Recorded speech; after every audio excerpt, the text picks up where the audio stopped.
Tonight, we delve into the depths of true terror. The stories we're about to explore are not for the faint of heart. These are tales whispered in the dead of night, passed down through generations, each one a chilling reminder that the world can be a very dark place indeed. So lock your doors, turn off the lights, and prepare yourselves, because tonight, we face the unknown. Our first story takes us to the quiet suburbs of Elmwood, where a young woman named Sarah experienced a night she'll never forget. It was a stormy night, the wind howling outside like a banshee, rain lashing against the windows. Sarah was home alone, her parents away on a business trip. She tried to ignore the storm, focusing on a book, but a creeping sense of unease began to gnaw at her. Around midnight, she heard it. A soft scratching sound coming from her bedroom window. Her heart leaped in her chest. She told herself it was just a branch, swaying in the wind. But the sound persisted, growing louder, more insistent. Slowly, Sarah put down her book and crept towards the window. The scratching stopped. The only sound was the pounding of her own heart. She peered through the blinds, her breath catching in her throat. Pressed against the glass, staring in at her, was a face. It was a man's face, pale and gaunt, his eyes burning with an unnatural intensity. He was grinning, a wide, grotesque smile that stretched from ear to ear. Sarah stumbled back, her blood turning to ice. She fumbled for her phone, her hands shaking so badly she could barely dial 911. But before she could connect the call, the scratching started again, more frantic this time. Suddenly, the man's fist slammed into the glass. Sarah screamed, scrambling back as the window shattered, shards of glass flying everywhere. The man began to climb through the broken window, his grin widening, his eyes fixated on Sarah. Thinking quickly, Sarah grabbed a heavy lamp from her nightstand and charged at the intruder. He was caught off guard, stumbling back as she smashed the lamp against his head. He roared in pain and fury, but Sarah didn't hesitate. She kept hitting him, again and again, until he collapsed on the floor, unconscious. By the time the police arrived, the intruder had disappeared. They found traces of blood on the broken glass and on the floor, but the man was gone. Sarah was taken to the hospital, treated for shock and minor injuries. But the psychological scars ran deep. To this day, Sarah can't shake the memory of that night. The man's face, his grin, his eyes, haunt her dreams. She's installed security cameras and an alarm system, but she still sleeps with the lights on. Every creak of the house, every rustle of leaves outside her window sends shivers down her spine. The police never found the intruder. Some say he was just a random burglar driven to desperation by the storm. But Sarah knows better. She saw the look in his eyes, the pure, unadulterated malice. And she knows deep down that he's still out there, lurking in the shadows, waiting for the right moment to strike again. The mystery of the Midnight Intruder remains unsolved. But one thing is certain, Sarah's encounter serves as a chilling reminder that even in the safest of neighborhoods, darkness can find a way in, and sometimes the monsters under the bed are all too real.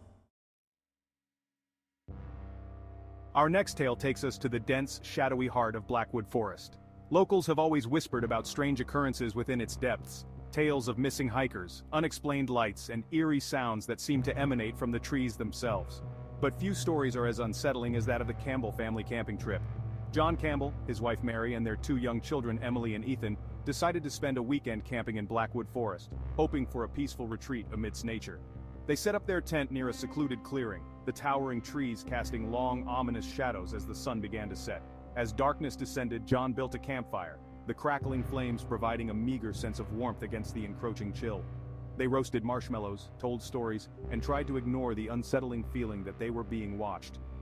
Later that night, as the children slept soundly in their sleeping bags, John and Mary were awakened by a peculiar sound. It was a low, whispering voice, seeming to come from just beyond the ring of firelight. It was a jumble of unintelligible words, spoken in a raspy, almost inhuman tone. John grabbed a flashlight and cautiously stepped outside the tent, Mary close behind. The whispering seemed to be coming from deeper within the woods. Holding the flashlight out, John scanned the darkness but saw nothing. The whispering continued, circling them, seeming to come from all directions at once. Suddenly, Emily cried out from inside the tent. John and Mary rushed back to find her sitting up, her eyes wide with terror. She claimed that someone had whispered in her ear, their breath cold and foul, telling her to come outside. Fear now gripping them, John decided to pack up the campsite. He hurriedly threw their belongings into the car, the whispering growing louder, closer, as if mocking their attempt to escape. As they drove away, the sound followed them, echoing through the trees, until they finally broke free of the forest's edge. The Campbell family never returned to Blackwood Forest. They couldn't explain the whispering voices, the chilling encounter in the dead of night. Some dismiss it as a prank or the wind playing tricks on their minds, But John and Mary know what they heard, and they can't shake the feeling that something dark and ancient lurks within those whispering woods. The unsettling whispers of Blackwood Forest continue to echo in the minds of those who have dared to venture within its depths. The source of the voices remains a mystery, a chilling reminder that some secrets are best left undisturbed. Our final story takes us to the lonely stretch of Highway 13, a road notorious for its desolate beauty and its association with strange occurrences. Truckers and late-night travelers have long whispered tales of a mysterious hitchhiker, a young woman who appears on the roadside, only to vanish without a trace. One rainy evening, a young man named Michael was driving home from a business trip. The highway stretched before him, seemingly endless, the rhythmic thump of the windshield wipers a hypnotic counterpoint to the silence of the car. As he rounded a bend, he noticed a figure standing by the side of the road, thumb outstretched. It was a young woman, dressed in a white dress, her long dark hair plastered to her face by the rain. She looked distressed, her eyes pleading for help. Michael, feeling a pang of sympathy, pulled over. The woman slid into the passenger seat, thanking Michael for stopping. She introduced herself as Sarah, explaining that she'd been in a car accident a few miles back and needed to get to the nearest town. Michael, feeling uneasy but determined to help, continued driving. As they drove, Michael tried to make conversation, but Sarah remained quiet, her gaze fixed on the road ahead. He noticed she was shivering, her dress soaked through. He offered her his jacket, but she declined, her voice barely a whisper. After a while, Michael realized something was off. He glanced over at Sarah and noticed that her skin seemed unnaturally pale, almost translucent.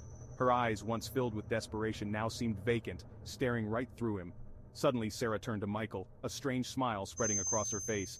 "You're driving towards the old cemetery," she whispered, her voice raspy and cold. "That's where I need to go."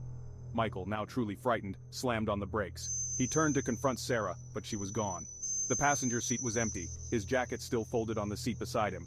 There was no sign of her, no trace of her ever being in the car. Shaken to his core, Michael sped away from that desolate stretch of highway. The image of Sarah's vacant eyes burned into his memory. He reported the incident to the police, but they dismissed it as a hallucination, a trick of the mind brought on by fatigue and the stormy weather. But Michael knows what he saw. He knows that Sarah, the vanishing hitchhiker of Highway 13, is more than a legend. She's a chilling reminder that on the open road, not all who seek help are what they seem, and some encounters are best left avoided. So there you have it, 3 tales of true terror, each a chilling glimpse into the darkness that lurks at the edge of our reality. Sleep tight, and remember, the dark watches. Are these just stories, or is there something more to them? I'll leave that for you to decide, but as you turn off the lights tonight, remember, you're never truly alone in the dark. Sleep tight, and remember, the dark watches.